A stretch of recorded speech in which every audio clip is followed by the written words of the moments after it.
कहानी का नाम मां का सूटकेस। रेलवे स्टेशन पर हल्की सर्दियों की सुबह थी। लोग आते जाते चाय पीते और ठिठुरते हुए अपनी मंजिल की ओर बढ़ रहे थे।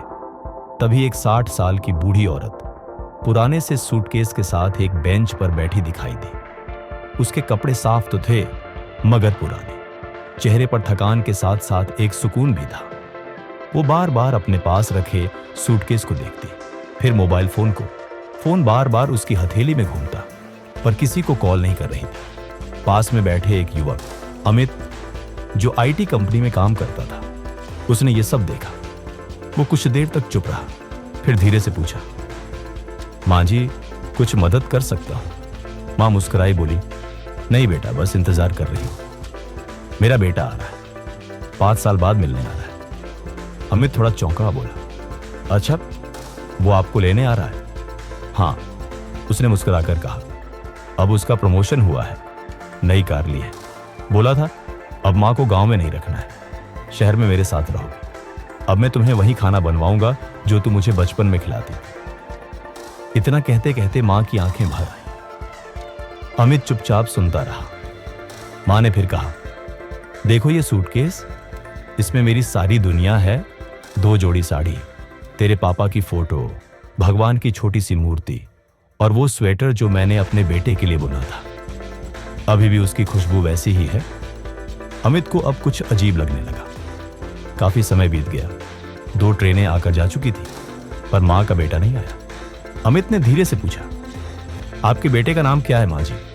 मां बोली, राहुल, इंजीनियर है, मुंबई में रहता है, बहुत व्यस्त रहता है, इसीलिए कॉल कम करता है, पर आज बोला था कि स्टेशन पर मिलने जरूर आऊंगा। अमित के दिल में कुछ चुभा। उसने कहा, अगर नंबर है तो कॉल कीजिए ना।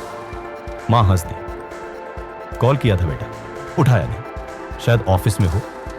अमित ने मोबाइल मां से लिया और कॉल लगाया। इस बार फोन उठा। हेलो, उधर से आवाज आई।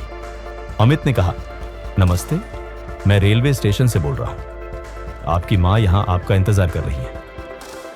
राहुल थोड़ी देर चुप रहा, फिर बोला, ओह, देखिए मैं बहुत बिजी हूं। मैंने तो उन्हें बस ऐसे ही कह दिया था कि आ जाना, पर अब टाइम नहीं है। उन्हें समझाइए कि वापस चली जाए। फोन कट गया। अमित ने कांपते हाथों से फोन नीचे रखा। उसने मां की ओर देखा। मां उम्मीद से उसे देख रही थी, मानो पूछ रही हो, क्या बोला मेरे बेटे ने? अमित ने खुद को संभाला, मुस्कुराया और बोला, मां जी, थोड़ी देर में आएगा। कहां है कि ट्रैफिक में फंसा है? मां की आंखों में चमक आ गई। वो बोली, देखा, मेरा बेटा आएगा जरूर। दुनिया कुछ भी कहे, मां का दिल कभी गलत नहीं होता। अमित ने उनके पास बैठकर चाय मंगवाई। दोनों ने साथ चाय पी। थोड़ी देर बाद मां बोली, बेटा, अगर तू पास ही रहता है तो मेरे लिए किराए का एक छोटा सा कमरा देख सकेगा क्या? अब गांव वापस जाने का मन नहीं करता। अमित की आंखें भर आईं। उसने धीरे से मां का हाथ पकड़कर कहा, मां जी, अब आपको कहीं जाने की जरूरत नहीं। आप मेरे साथ चलिए। घर में मां की जगह खाली है, अब आप पूरी करिए।